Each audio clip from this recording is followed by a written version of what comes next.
Assalamualaikum warahmatullahi wabarakatuh. Selamat sore semuanya. Kami dari kelompok 1 Komunikasi Sosial akan mempresentasikan hasil kerja kelompok kami yang berjudul Hubungan dalam Komunikasi. Sebelumnya, perkenalkan anggota kelompok 1 sebagai berikut. Yang pertama ada Amalia Balkis Oktiva Sakti sebagai pemateri kelima. Yang kedua ada Ika Rini Harmonis sebagai pemateri kedua. Dan yang ketiga ada Hartati Febiana atau saya sendiri sebagai moderator pada presentasi hari ini dan pemateri pertama. Yang ketiga ada Dwi Handi Firmansyah sebagai pemateri keempat. Dan yang terakhir ada Febriana Eka Wahyu Kartika sebagai pemateri ketiga. Pada presentasi hari ini, kami akan menjelaskan 6 poin mengenai hubungan dalam komunikasi. Yang pertama ada poin A tentang pengertian hubungan komunikasi yang akan dijelaskan oleh saya sendiri sebagai pemateri pertama. Yang kedua, poin B dan poin C tentang pengertian komunikasi dan proses komunikasi yang akan dijelaskan oleh saudari Ika. Lalu poin yang D tentang jenis hubungan komunikasi akan dijelaskan oleh Febriana Eka.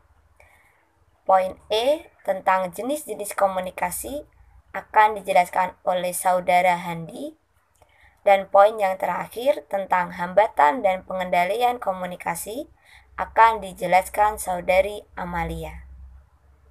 Langsung saja kepada pemateri pertama atau saya sendiri tentang pengertian hubungan komunikasi.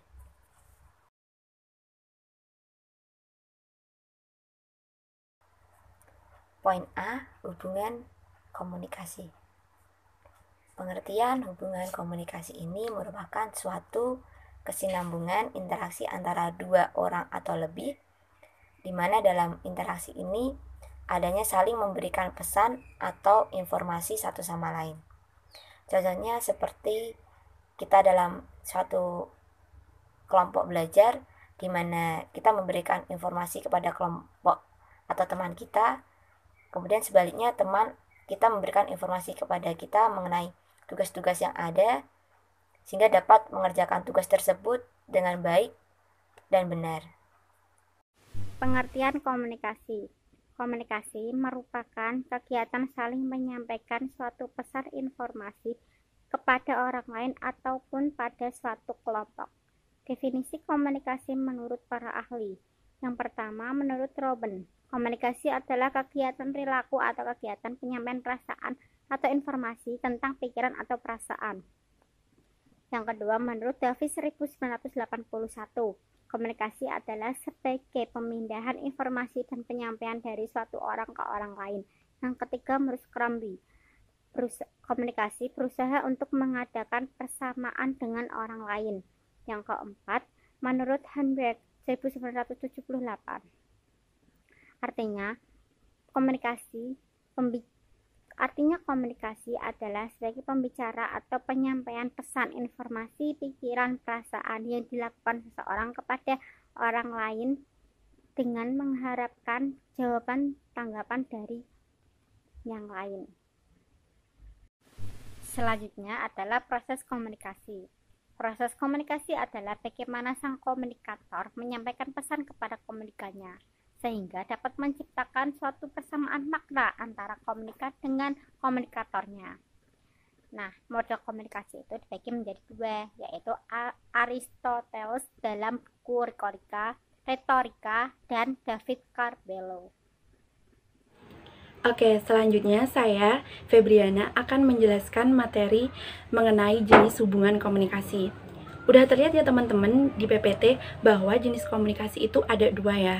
Yang pertama itu hubungan komunikasi intrapersonal, dan yang kedua itu hubungan komunikasi interpersonal. Yang pertama itu jenis komunikasi intrapersonal, yaitu jenis komunikasi dengan diri sendiri. Jadi maksudnya itu gimana? Kita itu sebagai pembicara dan juga sebagai pendengar. Jadi kita melakukan seperti seolah berbicara dengan diri sendiri. Misalnya nih, saat aku mau beli es krim.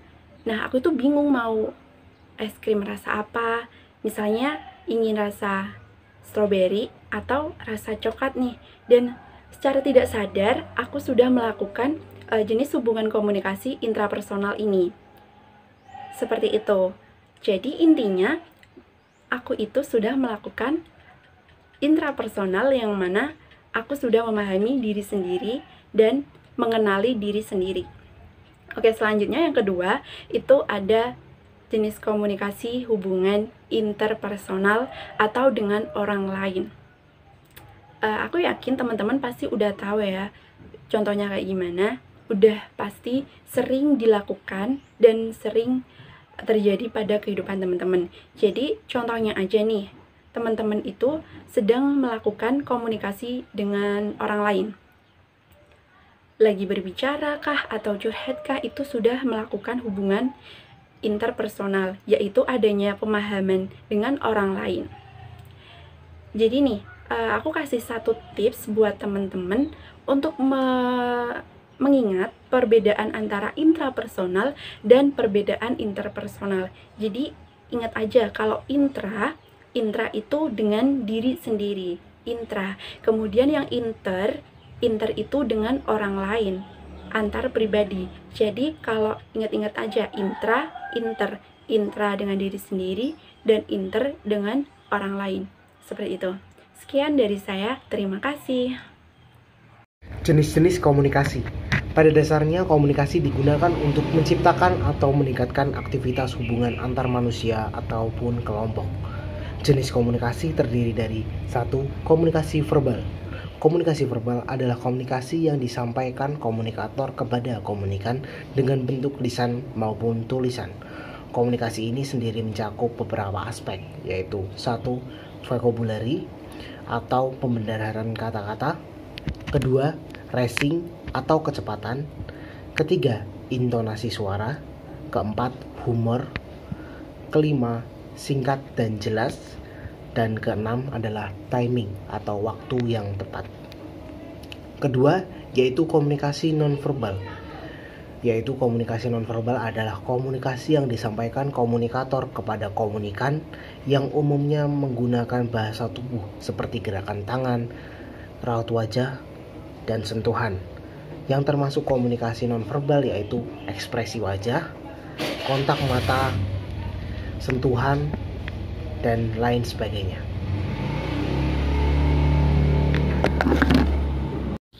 Materi yang keenam yaitu hambatan dan pengendalian dalam komunikasi. Hambatan itu sendiri dibagi menjadi 3 nih teman-teman. Yang pertama ada hambatan teknis, yang kedua hambatan semantik, dan yang ketiga hambatan manusiawi. Yang pertama, hambatan teknis adalah hambatan yang terjadi karena adanya keterbatasan fasilitas dan peralatan dalam menyampaikan komunikasi. Lalu yang kedua ada hambatan semantik.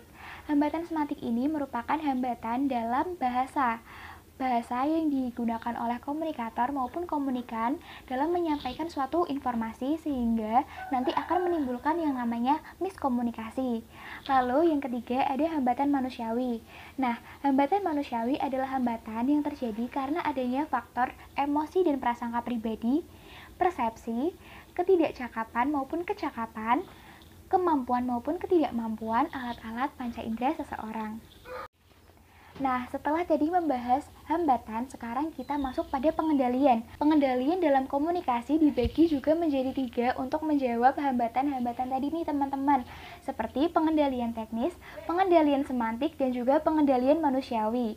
Oke, pada pengendalian teknis bisa dimulai dengan melakukan pembuatan rencana prosedur kerja yang matang hingga pada pemilihan media, informasi, dan keterampilan membaca supaya nanti dalam hambatan teknis tadi dapat dicegah.